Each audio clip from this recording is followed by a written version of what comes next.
Na verdade, o primeiro ponto que é importante é entender onde estão as informações financeiras. Então, essa apuração e identificação das informações financeiras, elas estão em sistemas, elas estão em planilhas, onde elas estão? Ou se elas não existem, como é que a gente começa a gerar isso?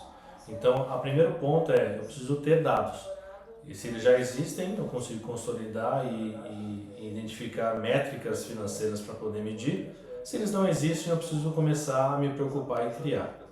Então, a consolidação dessas informações na sequência vão fazer todo sentido para a gente entender quais são as métricas, por que essas métricas existem, o que elas medem de fato, né? Porque hoje a gente fala de indicador financeiro, se eu pegar só um indicador financeiro, sozinho não diz nada.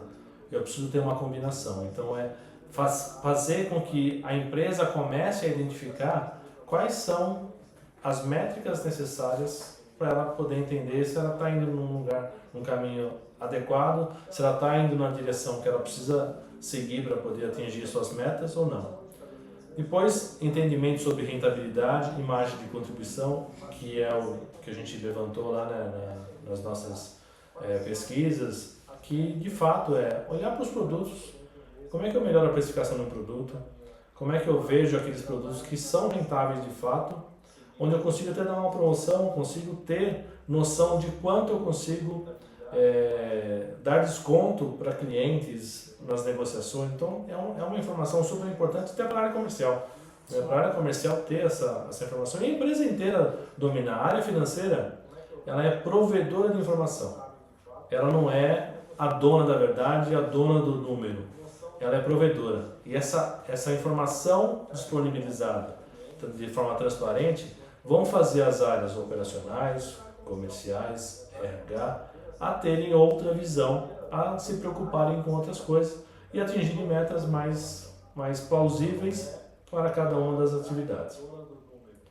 Temos também uma análise de entendimento e eficiência operacional e financeira, né? Desde a eficiência operacional, quanto isso custa operacionalmente, o quanto isso é efetivo na operação e quanto isso reflete nos indicadores financeiros. Análise de entendimento sobre riscos financeiros, quais são os riscos que se correm, endividamento, tem uma série de coisas que a gente às vezes não vê, antecipação de recebíveis, tem um monte de coisas que a gente pode falar aqui, mas é esse entendimento claro de quais são os riscos financeiros e quanto custa isso. Estudos de viabilidade, porque as ideias são inúmeras. Geralmente quem vem de fora tem muita ideia e quer colocar em prática, mas eu preciso entender se essas ideias são viáveis, se esse investimento faz sentido, ou vai ser mais um item no meu portfólio de produto que tem uma margem de contribuição pequena ou negativa. Então eu preciso olhar para isso, estudar e ter essa possibilidade de ter estudos de viabilidade, que a gente propõe como algo super importante, principalmente em uma empresa que precisa buscar inovação, precisa buscar as tendências de mercado, como a gente falou anteriormente. Modelagem financeira, fazer essa modelagem financeira e validação de todo esse modelo junto com a gestão, com as pessoas envolvidas.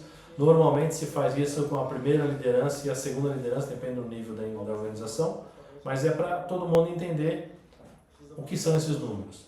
Para não ficar naquelas reuniões estratégicas de mês, as pessoas, o que eles estão falando? Ninguém entendendo nada. O objetivo é realmente dar condição para as pessoas entenderem e acompanharem.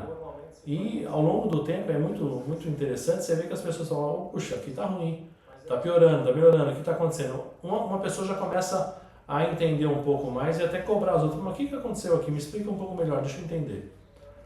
O planejamento estratégico é fundamental, fazer o planejamento estratégico. Ele é um planejamento dinâmico, não é um planejamento estático por um ano, que normalmente as empresas faziam, hoje já não se faz mais, então de 3 em 3 meses precisa ser renovado, reestruturado, readaptado, correção de rota, porque é muito dinâmico. A gente vive num ambiente de muita evolução rápida e a gente precisa estar atento a isso.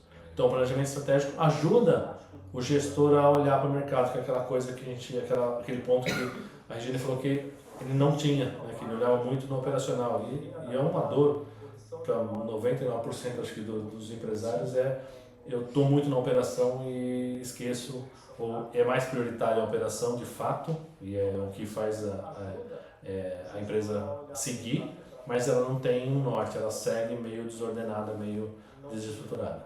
E análise crítica mensal, que é a aplicação disso mês a mês, para você começar a medir, entender e acompanhar essas evoluções.